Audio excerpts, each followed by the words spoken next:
Record. Okay, hi everyone, and welcome to Purple Hyacinth, the Prologue, episode 0 technically. And today we have Bundin, Fwoot, and Rissa. So I'll let you all introduce yourselves. Hi, I'm Bundin. I'm one of the mods on the Purple Hyacinth server. I'm a soon-to-be grad student, and I've been reading Purple Hyacinth for like a year and a half now. And I think about it way too much, but I'm happy, so that's okay.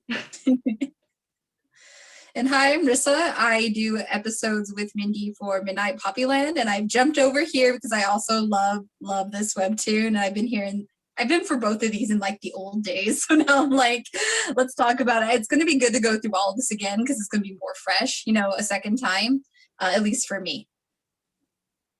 Hello, I'm Fwoot. I've been reading Purple Hyacinth for almost 2 years now, and I'm a pretty big theorist on the Purple Hyacinth server. Bundin has had to put up with a lot of my theories, as incorrect as they tend to get. And yeah, I'm very excited to go through these episodes again. Thank you so much for coming on. I am, this is one of the early episodes that we're recording. Obviously it's the first one, but even in terms of this is our first week we're recording Purple Hyacinth, and I'm super grateful that you guys signed up because I was a little nervous, who's going to sign up, and like just nervous about the whole new story thing. And you have been great so far, so I'm super excited and grateful. So thank you. You're welcome. Thank you for doing this. Yeah, thank you for hosting. It's really My fun. pleasure. So far. It's truly very enlivening for me. So okay, so we start out, and by the way, every episode has music, but we're not gonna, I guess we could, because we're reading it and we're shutting off the sound on ours, we can't really talk about the music so much, I guess, because we're not listening to it live. But every episode does have music, and it's amazing, and it enhances the story. So anyway, so Purple Hyacinth starts out like this. There's this image of a pistol, right? That's the kind of gun. Mm-hmm. And it's smoking. It's just been, there's a bullet coming out. And the title says, "What if you believed that you knew better than anyone else? Because unlike you, they can't see the lies." And we have this image of a whole bunch of purple hyacinths dripping with blood. So this kind of sets the tone for what the story is going to be like. Obviously, like there's this mysterious opening line, confusing, doesn't necessarily, just raises questions. And then obviously the gun and the blood. So it's going to be a violent cartoon. And like I did say, I read the first 2 episodes and I immediately turned it off, and I was like, I can't read it anymore, because I was like, I'm not reading anything violent. But like I said, Patty actually told me that that it was really good, and I was like, okay, I'll give it another try. So I'm glad I did. And it's also, sorry. Yeah, I guess we could say, yet ironically, for the past 10 years, you have been the blindest of all. And that is how it opens up, with more red hazy smoke and like a little blood splatter at the end.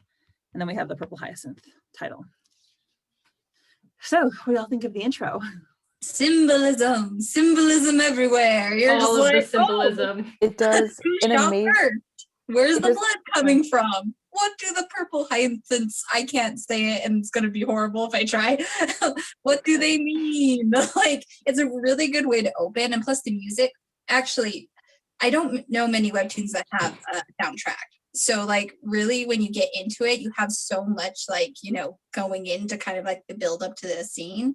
But yeah, also the art and the blood kind of like going through each panel as it's kind of like saying these statements one by one. Yeah, it definitely feels like symbolism. This is all going to mean something later on, especially from the get-go. You're just like, it piques your interest immediately. Something that's really interesting actually is that something that is very important that they've established in the prologue, as we'll see later on, is the association between red and blindness and lies.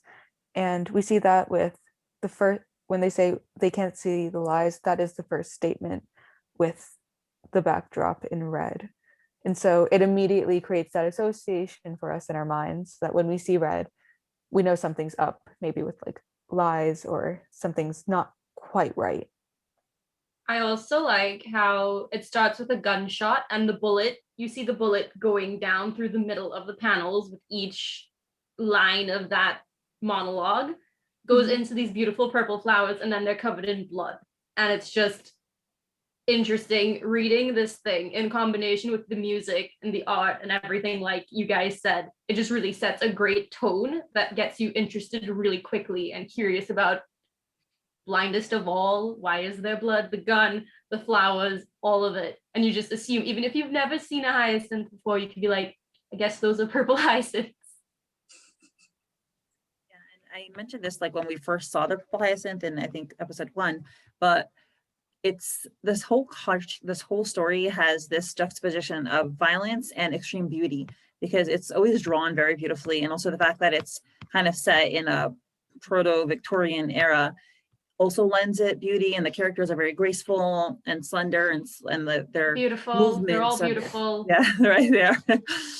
So this whole story just has that combination of beauty, even with the gore and the twistedness, which could be taken as message about the main themes of the story, that there's a lot of ugly things going on in the story, or people that do horrible things but are also beautiful, and that we have to be able to see that and to see them for both of those things, both their ugly side and their beautiful side. That was really well said. Yeah, that was very well said. One thing I like as well, when it cuts to the title, you see purple hyacinth and the purple hyacinth in the middle. For those of you who know about the meanings of flowers, everybody kind of knows flowers have meanings, red rose is love, all that. If you look up what a purple hyacinth means, it means sorrow, regret, and apologies. So you just there you go. Give it all away. There's gonna be a lot of sadness and regret and everything in this story, which you get a sense of in this prologue, definitely. So I think it's a really good title in terms of what the main theme of the story is going forward. Yeah. And I guess I want to add on to what Mindy said about how there's so much beauty in this violence. And I think as the story progresses, we really see that there's a lot of themes about enjoying the small things, finding the small things that are beautiful even when everything else is falling apart. And Purple Hyacinth, like you said, it delivers this message through its art, through its characters, through its plot itself, and it's just a very enchanting and magical and emotional story. We're all nodding for those of you who are listening only. So now that we've had that very, I guess, tone-setting introduction, we get into the prologue, and it starts with a lot of action right away, which is again very, I think, Soph and F. This is a very action-filled story, and they just come right at it. So we have stop, and then you see it's a street. It's again Victorian-ish with the street lamp and the architecture, and it says, "Chris Schaefer, you are under arrest for planting a bomb in the Hompson's Theater." And it looks like there's someone in what looks like a uniform chasing after this guy. And they're telling him, "Tell us how to defuse it and we might show mercy." And he's running away with a very desperate, kind of wild-eyed look on his face. And he's like, shit. It's a close-up of him. And he has something in his hand. It looks like a grenade. And he says, "Hey, pigs." And because it's also a contemporary term, derogatory term for cops, you can see that they're cops. And you see a whole bunch of people standing, and says, you think you can stop the Phantom Scythe? You're nothing compared to us. You value the city, you value your lives. One more step and you will die. Now that isn't red. So when I first read this, I didn't really quite notice. And we still don't know. We just notice that it's in red.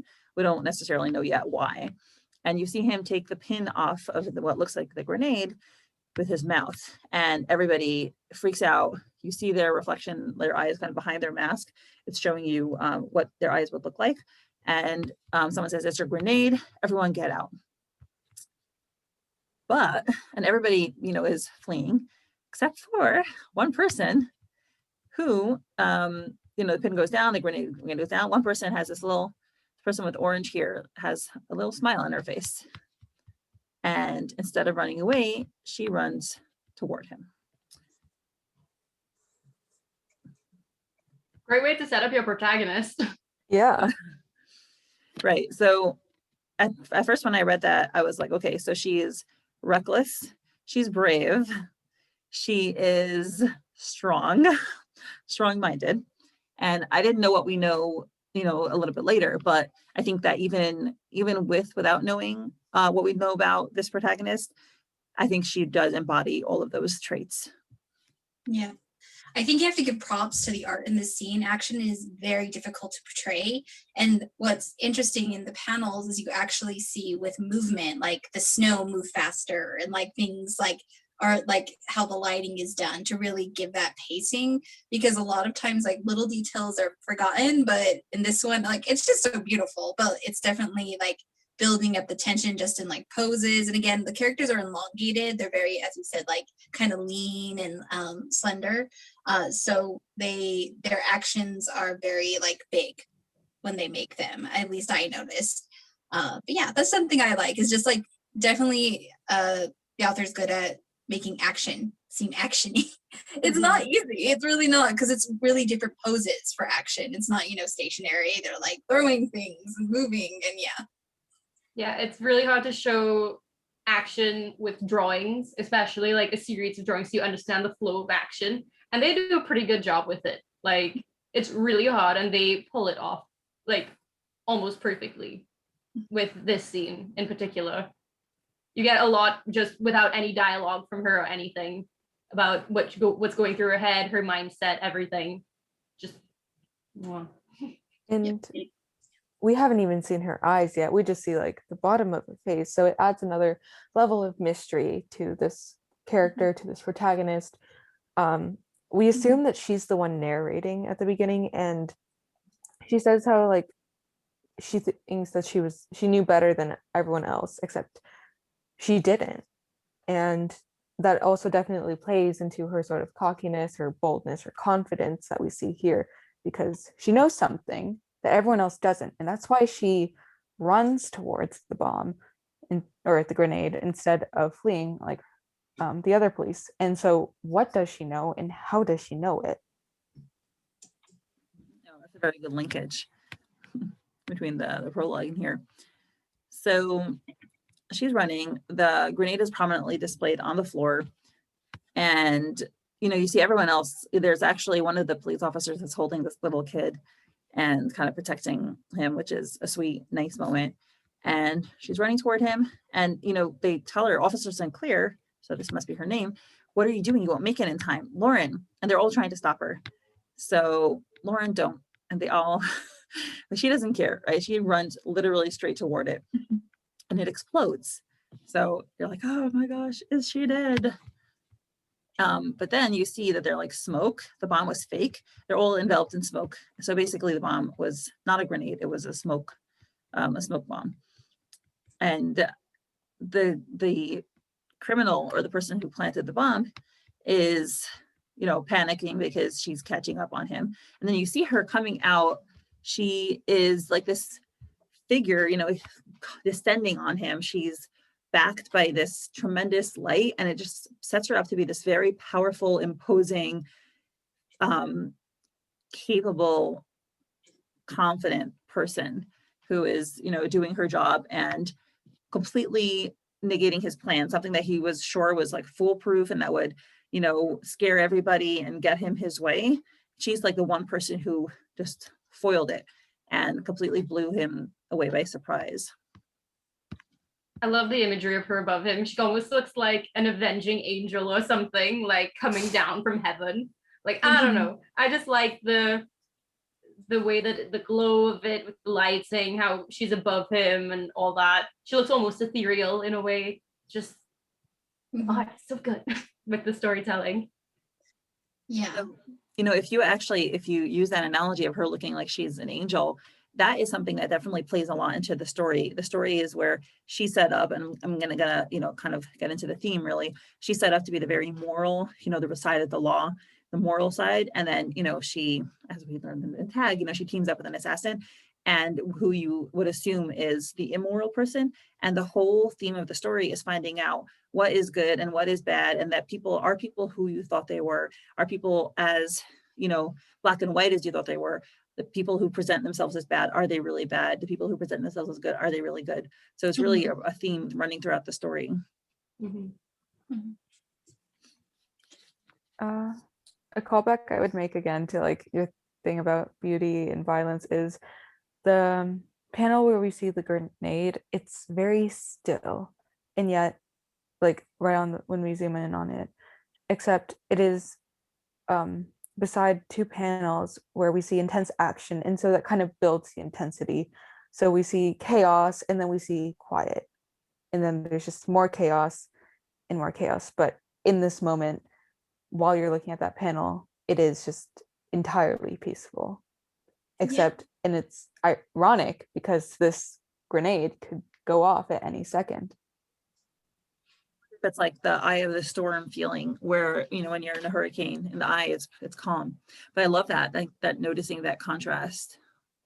Yeah, I definitely think that this is telling a lot about her character. I mean, she's set up to be this hero type, and she's like coming from the smoke and like yeeting herself at this guy who's like, oh shit, like get away, like oh no, like he was not prepared for that.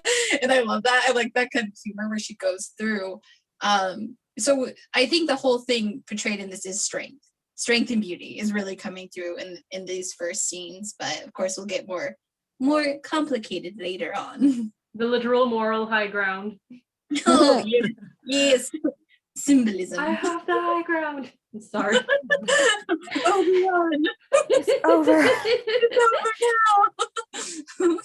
And So sorry. if we want to even go further, the smoke is typically something that, you know, obfuscates vision and doesn't allow you to see clearly. So this totally ties into what she said, where, you know, am I the one who's blind and I wasn't able to see all along? So this is the very first episode, and it's showing that everyone is encased in smoke and nobody can really see the truth, and what they thought was one thing, right? The grenade is actually not. So just again, totally tying in to the theme. It's a story that you're going to get to the end and then go back to the beginning. Like it's totally going to be the full circle is how I feel, because like from the beginning you're going to, it gets crazier as it goes on. I wanted to clarify too, there's two authors to this. One does the drawing, one does the writing, from my understanding. Or do they both collaborate on the writing? From what I know, I think F does most of the writing in terms of plot, but she and Soph will discuss what they want out of the general plot, and F will detail it, write it as a script. We should actually posted a few of the scripts on the Discord, which for those episodes I could send those later. But yeah, and Soph storyboards and composes it to show that. So it's really great collaboration. You've got a really good writer and a really good artist working together on the plot and demonstrating it through words and through visuals perfectly. Exactly. It's so good. Exactly. I just want to add on to Mindy's point about the fog and being unable to see. And I think it's like people are stumbling around in this fog. They don't really know what's going on, but they're still following this one target. And I think what you were saying about what is good, what is bad, right now they think they know what is bad, and that's what they're following. But over the story will be tested, are they really bad? And so the fog may be hiding more than we think. Exactly. Love it.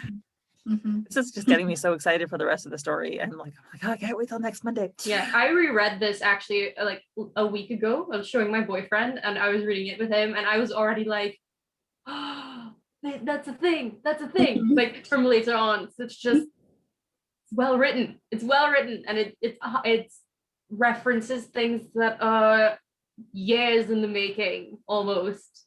And it's just so great to see that. Just the amount of thought that went into this from day one. So good. I'll have to say, sorry. I'll just say this quickly. Just before I came onto the Zoom meeting, I wrote a small essay about one of the very tiny details in this scene that I can't talk about yet, but it is on the Discord for you guys to find. And if you guys would like, I can send it to you. You guys have read up to like episode You 80, got it. then hit that You up. know, that's good. No, I was gonna say that these next panels that many will go through, all I see is Batman. Like I just hear the Batman voice in these next scenes, like roar, like And you go on to the next panels because this is totally like in my mind, like Batman. Like, you know, it's so funny. They make so many Batman references in this story. There's so many Batman references in this. I love it. I love it so much. I like don't watch any superhero movies or anything. So I have some of those episodes. I'll point those out. Point those okay. out. just Yeah. like Batman. Anytime like someone grabs a criminal, all I hear is like Batman's voice, like, oh, where's Christian Rachel? You know? If you know, you know. Anyway. I know. So anyway, so Officer Sinclair, Lauren, as we now know her name, has jumped on this bomber, and she has him, she grasps his hair, she has him by the head, and she says, red or blue, again, directly to the point, just very action oriented, very pragmatic, very direct. And he says, what? And she says, which is it? Which wire? And, she's got him pinned. He's looking at her, she's on him. His hand is twisted behind his back. His arm is twisted behind his back. His face is pushed into the pavement. And she says, talk now. Tell me how to defuse the bomb, or I swear to God, I will. And, it's this very tense scene. She's screaming. We have these lines to show that it's, fast. And he's shivering and he says, blue. And again, this is in red. And then she says, thanks, takes her radio. And she says, Officer Sinclair here. And they're like, Sinclair, how? And she says, I have the suspect in hand. What did he say? And she says, with complete confidence, cut the red wire. So when I first read this, before I started realizing what the red was about, I was like, okay, so she is deducing that he's lying, but like, how does she know with such confidence? Like, how does she just say, cut the red wire so clearly? And this is exactly what the person that she's talking to on the other line asks. He says, are you sure dozens of lives are on the line? And she says, yes. And he's very, very, very nervous. He's in another location inside the theater, apparently. And, with a pair of tweezers, his hands are shaking. He is diffusing the bomb and he cuts the red wire. And then there's this red. That panel is so good with just the red. Right, because we could assume, right, it could be anything. It could be a giant explosion. Like generally red is associated with violence. Blood. Mm-hmm. But more blood. Now we see bomb disposal unit reporting the threat has been successfully neutralized. Phew. I do get a sick pleasure out of that guy being like, no, like, how did you know? Like being so like thinks he, even then when he's like caught, he's still trying to like throw her off. And then she's just like, okay, cut the red one. And he's like, no, like it's like the sick part of me that's like, yes, in your face. Like, we see this happen so much in the story, and it's still so good every time. Like it's like, how do you know? oh, it's good. It's good stuff. Good stuff. Yeah, the red panel is also just another example of just a moment of silence among all the chaos. And it really builds up to the climax of this entire scene where it's almost as if you can't breathe while you're reading this, because the intensity is just almost suffocating for you as well as it is for the guy who's defusing the bomb. And you really feel what he's feeling right there. Like, we don't even know how Lauren can be sure. And then it's just, your screen is entirely red. And like Mindy said, it could mean anything at this point. Mm-hmm. And then we see the bomb disposal unit reporting. And it's just a period, just cutting off, but it's still just very towards the point and calm. And then there's a whole bunch of white space, which serves as like a kind of a time gap, but also to take you away from like the tension and to show you, this stage is over and now we can move on from that. Yeah, I love the gap. Really. Like they between the neutralized threat, it's just like a stretch of white, and it really does allow you to just kind of be like, and it's like it also shows like a bit of time has passed, which is good, like in terms of editing the story to make it breathe. You don't want to cram too much into one, and that's like something that again Purple Hyacinth does really good later on. I find that it really balances well between action and really intense arcs, and then slow. Because if you're reading it all at once, you don't want to read a story that's constantly at 100, because that can get immensely exhausting and you can miss a lot of things. You need to have those ebbs and flows of your pacing, your action, your drama, and time to relax, because that really lets you process the information. Yep. And same for relationship building, which we can get into more when those are relevant. But that is something that I really appreciate about this comic. It's very, very slow in the relationship building appropriately. So so now we see this bird's eye view of the police officers milling around on that pavement. It looks like one of them has got, now it doesn't look like Lauren, but somebody else is still on the terrorist. And we see this guy, young guy with freckles, coming over to her. Officer Sinclair, God, you really scared us back there. And while the criminal's in the background, he's being led away. And he says, when you started running toward it, and she's like, it's okay. The striker head was modified. The lever was a lot shorter than on a normal grenade. She has this little smile on her face. And she says, frags have longer heads for safety purposes. Most smoke grenades have a shorter one because it's less lethal. And so first of all, you see from this, her deductive reasoning is just spot on. And her ability to notice tiny little details under immense pressure, just extraordinary. Like, this is a lot.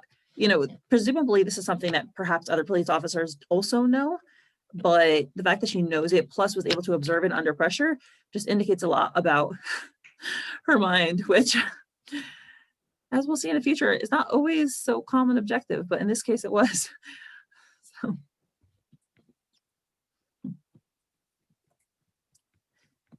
So yeah, sorry, go on. Sorry. I think just another sign to show how the scene has slowed down is that the snow isn't as fast-paced anymore, and you guys pointed that out earlier, how the snow is very action-y, but now it's just slowly falling and everything is just kind of just slowed down and we can breathe. She immediately wants to leave. She says, well, I'll be going now, Officer Harvey. Got some paperwork back at the station. And he says, wait. And she's like, see you tomorrow. And she runs away.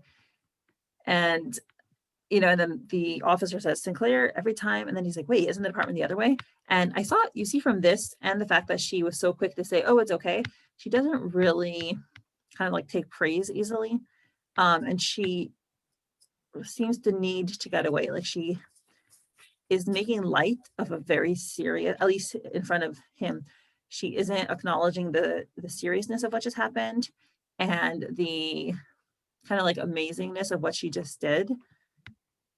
For whatever reason, we don't really quite know yet, but you can see that she isn't comfortable sinking, like kind of like reveling in the glory or like reliving it or sharing with other people her emotional experience, because we do see, what does she do? She, well, you know, she starts talking and she hears blue and you will die in his head, and those are the two that were in red. And she says, I have always been able to hear lies. And now we're getting the clue, because lies is in red and those words are in red. So I didn't get it the first time I read it, but now I get it. The authors are telling us she can hear lies and the lies are in red. And she's at the side of a building splashing there. And she says, growing up, we were taught not to lie. She started reaching into her face to take off her mask. We were taught that lies are evil. And now she takes off her mask and we have this visual of her eyebrows are furrowed. She seems very focused. And then it says, sometimes, if you will. Yeah. And it says, but sometimes the truth is worse. And then you see her looking down, her eyes are opened and you see these beautiful golden eyes. And you see her looking down at her hand and her hand is shaking. So clearly this experience was much more emotionally affected for her than she let on to this other officer, which we know his name later. But so she didn't want to show that emotion to him, but privately she does allow herself to feel that. And you see she punches the wall and she, like, her head is just, you know, she pushes her head into her hand. So she's, first of all, also quite emotionally intense and also feeling, you know, taking it out on an inanimate object. And she says, and for someone like me, and again, her hand is shaking and she like drags it down the wall.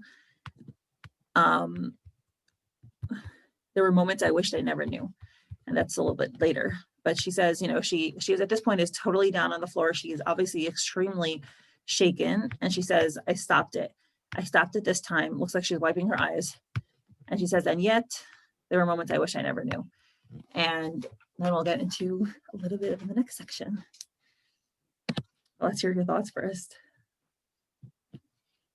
I really like the correlation between the mask and then as soon as she takes off her police mask, her mask, and that what she's hiding for internally also comes out, her true self and what she really feels. It's a really good like it was it an allusion to like her internal feelings. Like she around the other officers, she's confident, she's like, oh, it was no big deal. But by herself, when she's by herself, she takes off her mask and she lets herself feel and express all the emotions that are swirling in her head. And I think that's a really good visual cue. Just like the whole thing with like, I've always been able to hear lies written in red with the two lies next to it in red. And it's like, oh, makes sense. I really like the show don't tell aspects of the prologue, especially. And they use that a lot going forward, but the prologue really just sets the tone for like, the story's not gonna exposition you for the most part. Sometimes they have to do it, but a lot of it is in the visuals and what the characters do, and it's just demonstrated so well here.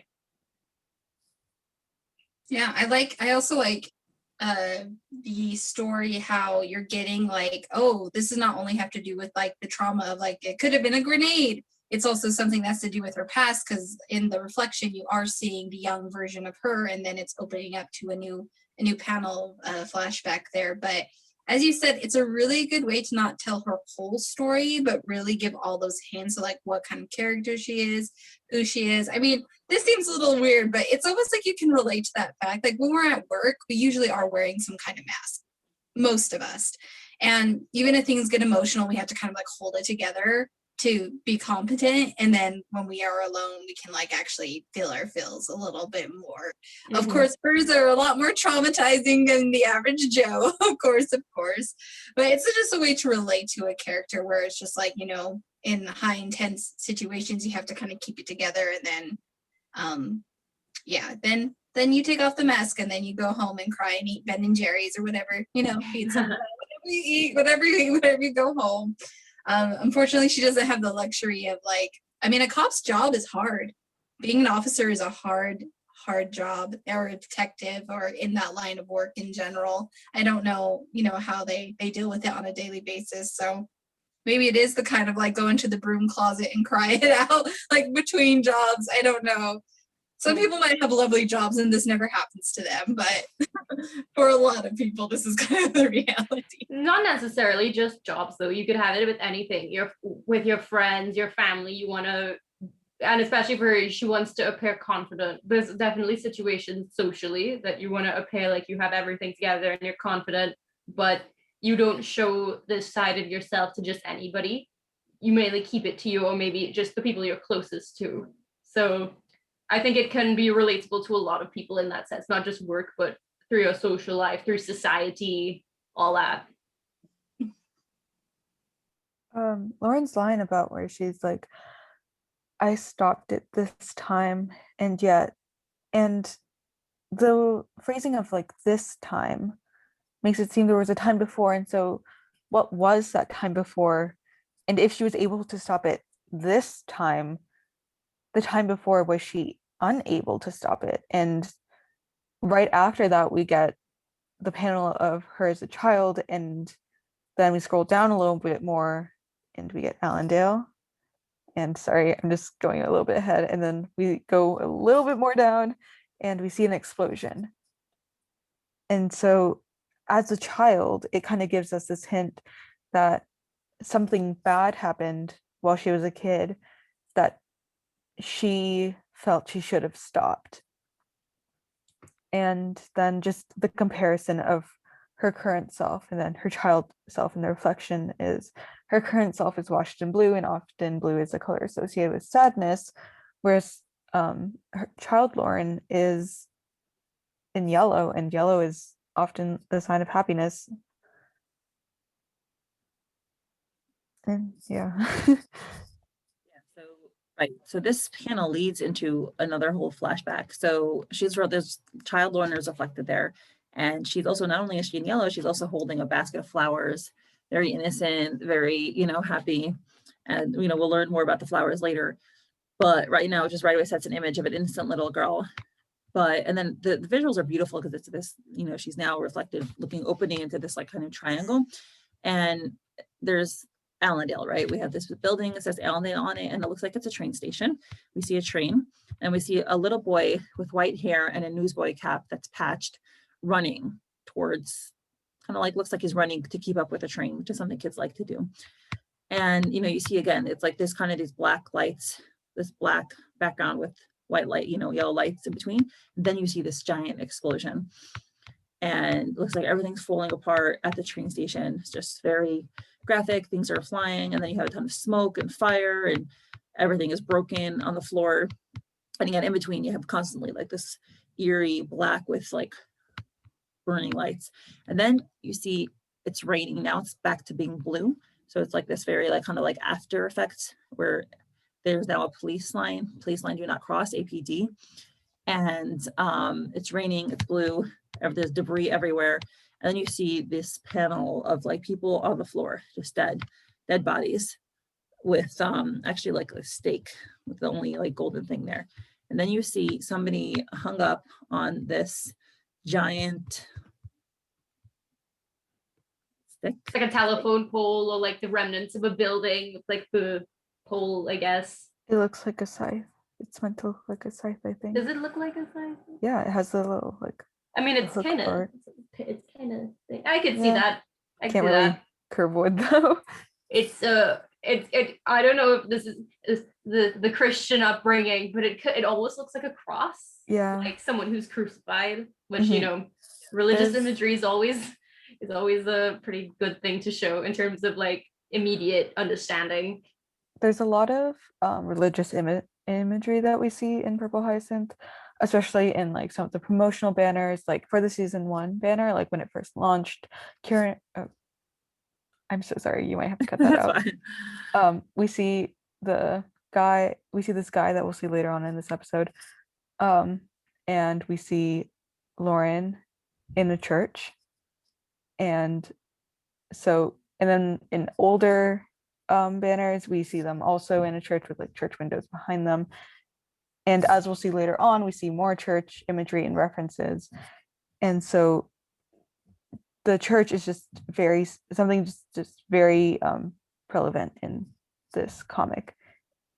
Okay, I just noticed this. I don't know. This is the first time I've noticed this, and I've been reading this for a year and a half. But at the bottom where the stake is in the ground, there's like a bloody image in the floor. Yeah.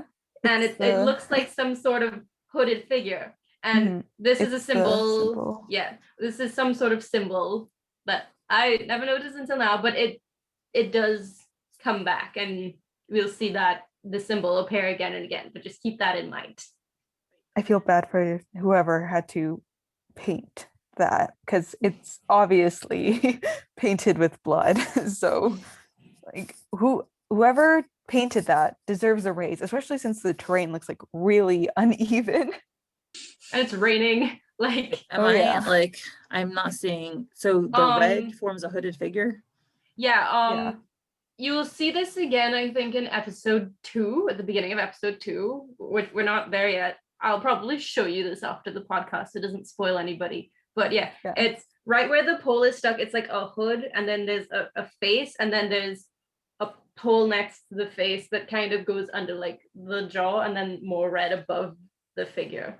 And once you see it will make more sense. It's one of those things like once you know. Optical illusion thing. There's line in like front of the face, and it's supposed to be like the, I don't know what it's called, but like the handle of a scythe, and then the top part is the blade of a scythe.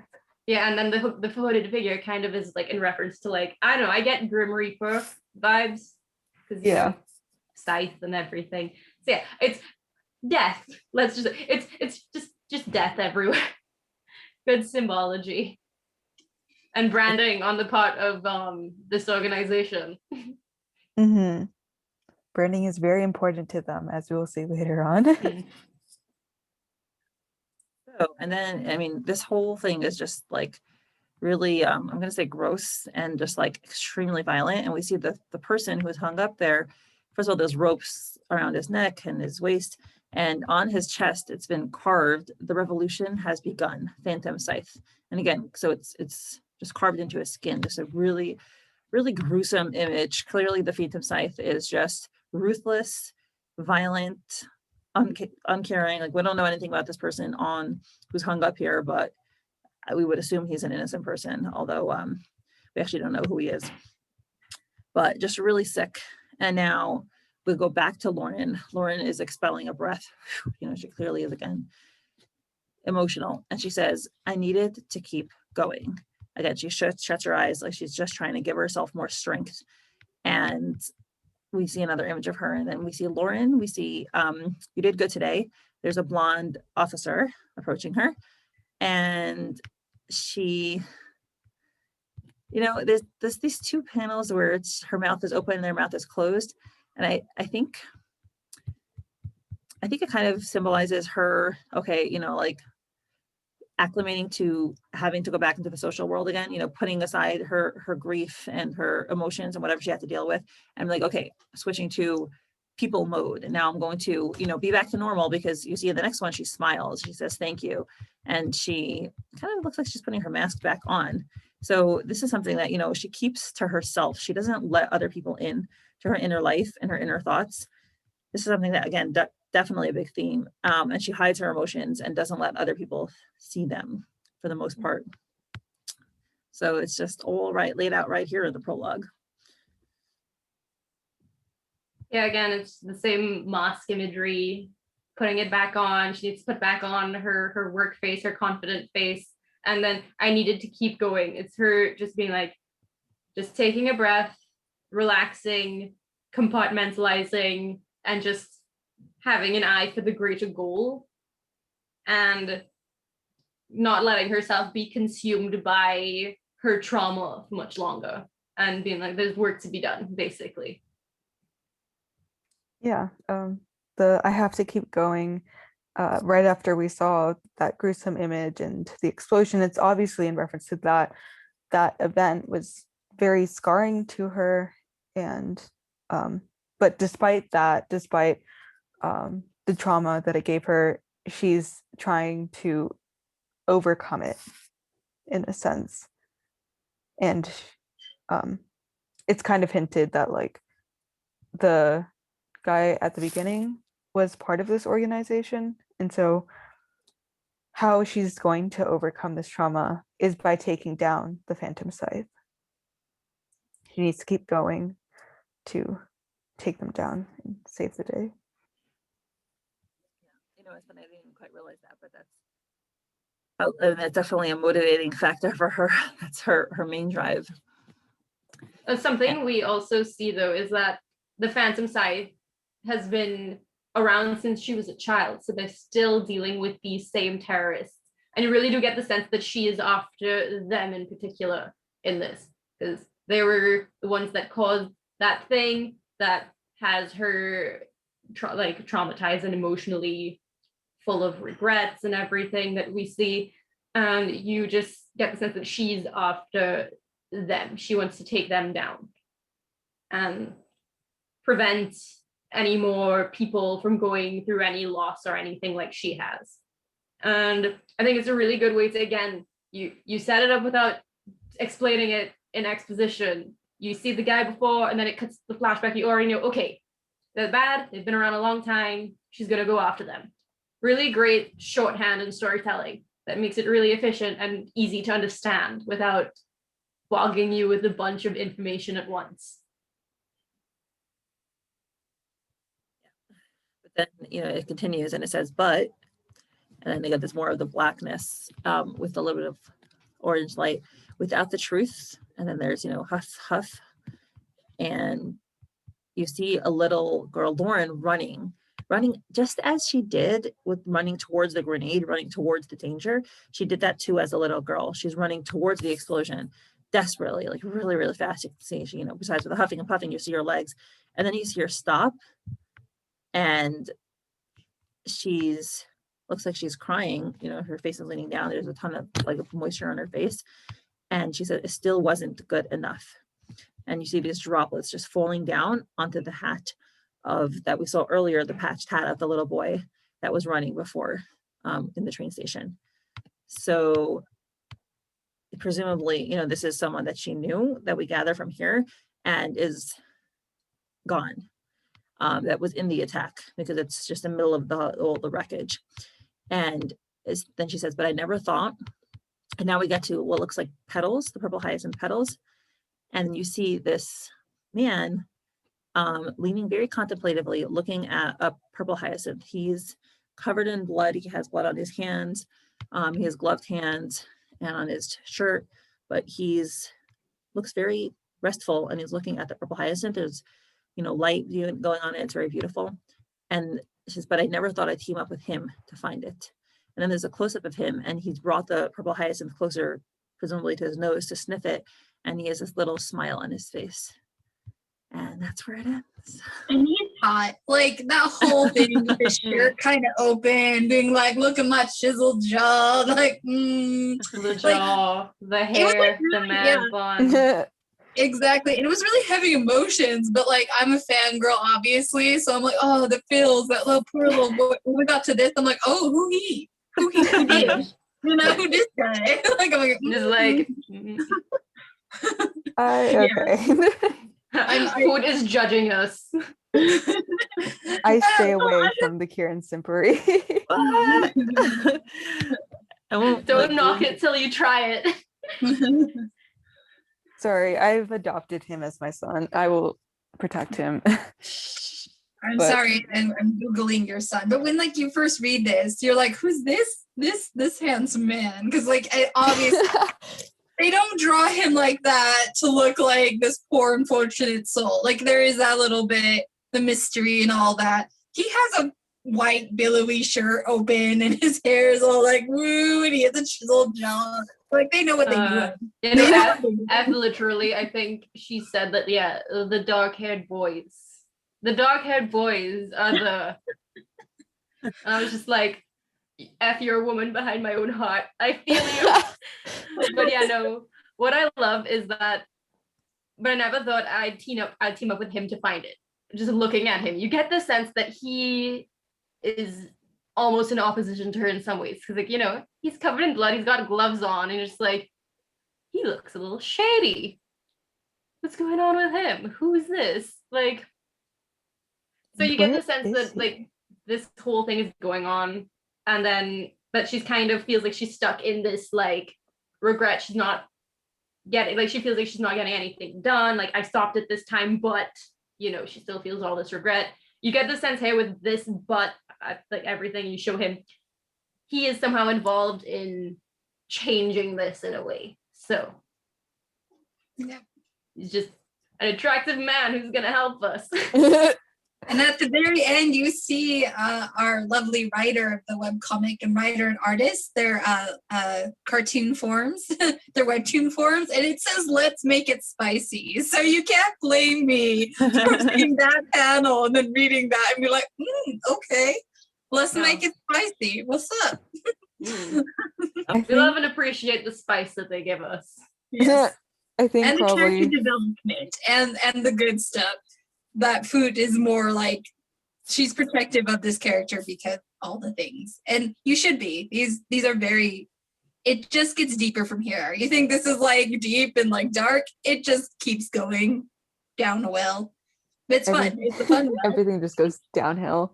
Yeah. Like if you think like, oh, that was pretty dark, it's like, keep going. You know nothing. It goes on, you're just like, then you read more and you're just like, so good. I think probably one of the most powerful panels in this episode isn't actually of that dude. It's the one right before him, where we see, it's the panel that we see from Lauren's perspective as a child. And I'm not sure, but this might be the first panel we see from her perspective. And we can tell it's her perspective because we can see the tears falling from her eyes, and we can see what seems to be her socks as she stands on the edge of some stone. And I think she sees actually the it's her hat. knees. It looks like she's kneeling down. Oh, is she kneeling down? Oh, it kind of looks like she's standing. If she was kneeling down, it'd be white. I mean, yellow, right? Because her dress. Yeah, I mean, she's that could be her standing. knees. I think She's her dress clearly is standing above. looking over like this. Yeah. Yeah. Yeah. She's looking down. Technicality. Those are some of the most beautiful tears I've ever seen. Like, Yeah, Ghibli but tears. it's such a powerful panel because we've only seen the owner of this hat once, and we didn't even see their face. And suddenly, when we see this hat, it's just the remnant of them. And even though we don't know this character, we don't even know their name. And then we see it from her perspective. It's just this ultimate sense of loss, and that's just some amazing storytelling, because again, we don't know this character and we don't really know what happened, we don't know the relationship, but just seeing this remaining trace of them but not them actually is really heartbreaking. Mm-hmm. Yeah. The emotions that you get are just like, I love Purple Hyacinth because this isn't really spoiler the thing, but you go on an emotional roller coaster. There are highs of like characters being successful, hilarious moments, bonding, and then just the deepest despair, twists, turns, shock, realizations. And it's just so well combined where you never feel like any one of those elements overstays its welcome. They all work together to keep the story moving forward and keep it interesting and keep it so that it doesn't, you don't feel like you lose track of anything. I find it's pretty well, I don't know, it flows very easily from one thing into another, and I just love that, as I've said like a million times. Yeah, I mean, I agree. And I think I was going to say something in particular because we were pointing out the artistic choices in this. You can tell like the suffocation you guys kind of talked about with the grays and the being lost in the mist. That is this character's life. Like her present is that, and everything beforehand was vibrant. Even the tragedy itself is vibrant and like alive. And I think that's something to keep in mind with the whole story arc is this moment is like it's not gone away. Like that's when like the highs, the lows, her whole arc is based on that. And it's told in imagery right here. Again, like you're looking at such a gray, kind of dark, gritty, present, and you go back and you see more of that vibrancy and like the life in there. So I like it. It's so many good choices with this. And again, a webtoon is symbolism. It's just like you're just going to have to like, if you want something you can read into, this is the one because like so much detail. So they need to have more mystery webtoons, man. It's great. Like I actually normally don't ever read mysteries, so this is the first one. Mysteries or action, read, watch, any of that stuff. But this is the first one that I really am into seeing.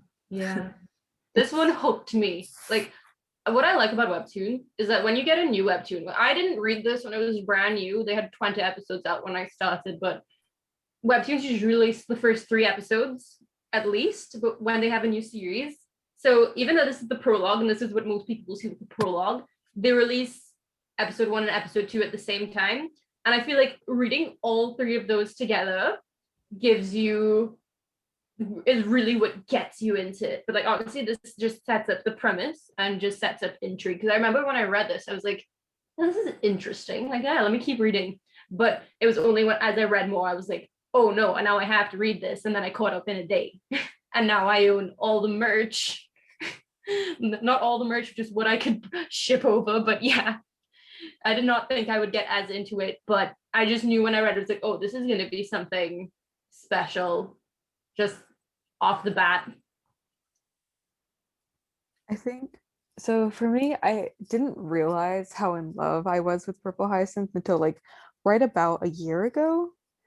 And I think that's something that's really kind of fascinating about this comic is it's so well done, but in a way where like you can feel it, but it doesn't really like, it just feels so natural. And then when it really hits you in those moments, it makes you take a step back and look at everything that comes before, and everything just sort of clicks in your mind, and you're just in awe at the storytelling and the mastery that went into this comic. So I want to talk about the two images of the young man at the end, because I want to read into what I see in those images. I don't think it's a spoiler, but I do think that you can tell a lot about who he is just from these two images. And this is really honestly what I thought the first time I read it, before we know more about this character. But my first thought is, somebody who's sitting there and looking at a flower is a very sensitive person. And the way that he's looking at it, it's like, after we were talking about the ebb and flow between the calm and the chaos. So after the chaos of the previous scene, this is a very calm scene. He's contemplative, and he's just sitting there examining the flower. And you can kind of derive, based on the blood on his hands and based on the fact that she said, "I never thought I'd team up with him," that he's a violent person. But then it's really, really juxtaposed with the sensitivity with which he's looking at the flower. And again, a flower is a symbol of beauty, a symbol of delicacy, a symbol of the goodness in the world, and promise and hope and love and all those things. So it's a big contrast between that. But from this very first image, you get the sense that the violence is external to him, and who he really is inside is a sensitive person. And that's something that you just get just straight from these images. And especially the second image, when he brings it closer to himself. In the first image, he kind of looks sad. Like, to me, he does look like regretful about what he's doing. And then he brings it to his mouth, his nose, to sniff it, and then he smiles.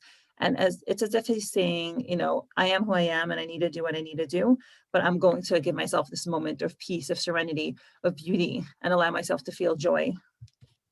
Oh, I like that. Honestly, I thought the smile was just reflecting her smile. Like how when they put on the mask, they smile again because they're covering, like, it's like the putting on the mask moment, because they literally almost do the same smile when they like go back into kind of like the mode. So like, where I think I agree with you with the regret, kind of like feeling that moment, but then he kind of has to like, put it back on, and you will learn more as the chapters go on. So I was like, I don't want to give too many hints to the future, because there's just a lot. Just read it if you have it, and then you can geek out. And there's a Discord. You can join the Discord for it. Join the Discord. Join the Discord. We have fun server events. Yeah, we had Jeopardy like a month ago. It was so fun. That's so fun. Yeah, and F herself came with an alt and played on a team. And she was like, I can't remember half of this stuff. It was so funny. That is very cool. Wait, sorry, you go. Oh, okay, thank you. Just also something else that's pretty ironic is that he's covered in blood, and yet, as Bundin pointed out earlier, he's holding a flower that symbolizes regret. And so, and we don't know where he is. It looks a little cold. I mean, some blocks, gloves are obviously like, part of the mystery. And the fact we don't see his eyes, it's all very, who is this man? And that's also kind of why, like, in the banner, that's partly what got me into PH, because when I saw the original banner and he was covered in blood, and I was like, who is this man? Oh, so you weren't like, who is this man? You're like, no, I wasn't like, oh, who is this? I was like, who is this? Like, why is he covered in blood? Like, dude.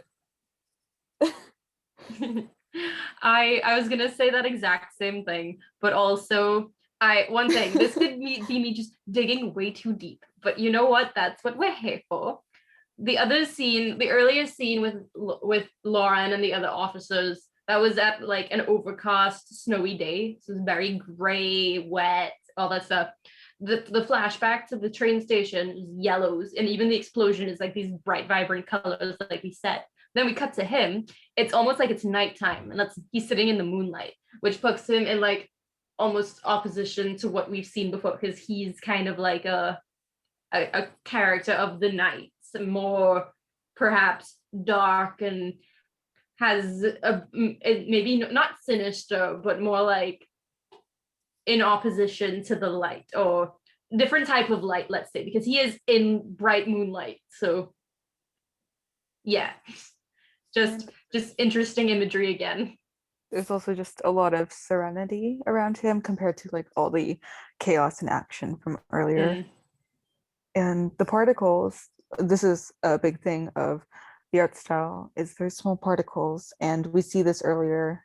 We saw chaotic particles in the explosion scene, and there's a lot of them, and they're a bit bigger, but here there's fewer, they're smaller, and the scene just feels very quiet.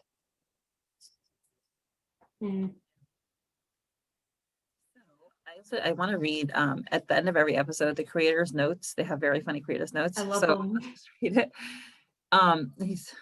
This note is, I was going to carve and it's a symbol of basically like a smiley face with a nose. What is that? I think it's a colon and then a greater than symbol. Because I was no less than 3 is what you use to make a heart. So it's going to be like a colon and a greater than. So it's like a smile with like a V-shaped grin. It's like hee. So very disrespectful, right? On the corpse torso, but the idea didn't pass, right? Because they have a very black sense of humor. And I mean, just like, yeah, the most grim, gruesome, just macabre sense of humor. Yeah, so there it is right there, right? For Prologue. The authors like to troll us. We are the blindest of all. Yeah. Yep. Yeah. Okay, so any final thoughts before we finish the episode? I love this story so much. Yeah, the prologue just perfectly sets up everything. Someday, I hope like once PH is over, I can come back to the prologue and just dissect everything, because there's already details that I'm just noticing now after the new information that we've been getting in the last season. And it's genius. This story is literally genius, and the planning and forethought that must have happened for all of this, and how the authors have just tied this all together so seamlessly is really amazing. And honestly, it's not something I would have expected from a webtoon when I first got into webtoon. No. And yeah, it's Brilliant. It's breathtaking, really. Mm-hmm. It is completely unique in its in terms of its premise and its storytelling, the use of music as well. The music is such a big deal in this webtoon, and I've read other ones that have included a lot of music, like In the Bleak Midwinter is really good with its music. I don't know if you've read that one. That one has a lot of music as well. Oh, yeah. But yeah, Purple Hyacinth does this thing where when you do certain sections, the music will change to suit the tone, and it's not just the one track for the whole thing.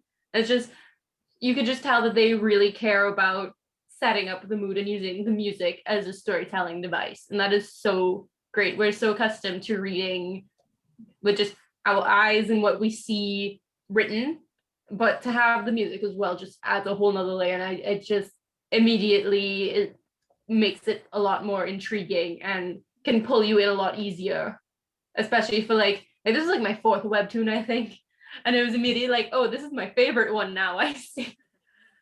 So yeah, I mean, I will say it's a little sad, because I do genuinely think that this may be the best story I will ever experience in my life. Like, you ever. feel like you peaked too early. Yeah, I've peaked way too early. So now it's either the only place to go here is to make my own story, or just hope for another one. Get inspired. Yeah. I mean, as somebody who reads a lot, I don't think it's possible to say what the best story. So like, there's a lot of wonderful stories out there, and hopefully you'll find others that you enjoy as much. Yeah, no, there's definitely a lot of stuff out there. Like, yeah, there are tropes in this story going forward that I have in some of my favorite media in general, novels, TV shows, anime, stuff like that. I have a very particular things that I love seeing, and when it happens, it's just like, yes, and just this delivers on a lot of those. But it's not exclusive to this. You will find a lot of stories that you will enjoy in the future, Fwoot. It's just Don't worry about it. You're not gonna peak with Purple Hyacinth. At least I hope not. But at least, and even if you do, don't see it as like, oh, nothing else is gonna sum up. Just be like, I just read something so great, I know. and I love everything, and yeah. It's really something I want to share with everyone else, like the people I know, whether it be like online or just in real life, because it really is a diamond in the rust, and just it people knowing about it is amazing, and just giving people that experience to know it is just awesome too. Like when I see people I know in real life telling me about how much they like it, it's a really special feeling because I'm sharing something that I love with them and they love it too. And just sharing the love of storytelling with people. It's been a really fun experience, especially over this pandemic when talking to people is kind of hard. Yeah, I have to say, nobody in my real life reads webtoons, but I've made so many wonderful friends through the podcast, and I just love talking about, Midnight Hobbyland, now Purple Hyacinth, with them because that's why I started it, because I wanted to talk about it.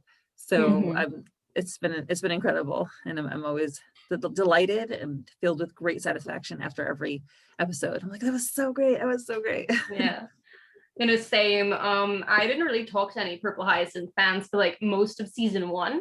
And then it was only towards the end that I really got involved in the community. And it was just so great to be able to finally talk to other people who felt the same things I did or had different ideas about theories or anything like that. And it's just such a nice feeling. And especially during the pandemic when we can't see people, we can't spend time with people like how we would normally, having that really did help. Like it made me really happy during that time, especially. I mean, it's still going on, but during the early times of quarantine, it really was great to just hop online every day and talk to people about something I loved, and it helped boost my love for it all the more.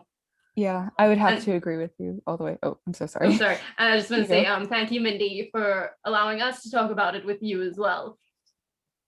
Thank you for coming on. Again, I mean, it's a very mutually beneficial, I guess, because you have to have like true fans on, because and anyone who comes on is a true fan, and it's just wonderful to have people who care and notice all the small details and have amazing theories. So I'm super grateful that you guys are on. Girls, I don't like using the guys as a gender neutral term. Anyway, it's my own little thing. Yeah. So. I would have to echo everything Bundin said. It's in a time where it's so hard to talk to people, just having the Discord here and just being able to talk to people about Purple Hyacinth because Purple Hyacinth's like the only thing we really have going in this pandemic, like the only thing that it's every week, so it's very exciting. It's really been a blessing in disguise, and I've made so many friends that from all across the world, and it's been like in the discussions that we have about Purple Hyacinth and about the world of Purple Hyacinth and how we apply it to our own world and the philosophies that we bring into it and just how we analyze everything, it really kind of opens your mind to storytelling and just the world around you. And yeah, it's a group effort. Like you have Purple Hyacinth to dissect, and you have the brilliance of Soap and F, and then you have the utter genius of the Purple Hyacinth community. Well, I think that is a great note on which to end the podcast, with this wonderful tribute to Purple Hyacinth and the community. Thank you so much for coming on. It's been a real pleasure, and I will definitely be seeing you again because you guys signed up for lots of episodes. So. Yeah, we did. Yeah. So looking forward to it. But yeah, thank you again for having us. Yeah, thank you for having us. These are so fun. Awesome. Well, we'll see you again next week whenever we figure out a time. Yes. Okay, for now, have a great night, and I'll catch up with you all later. Have a good evening. Bye. Bye.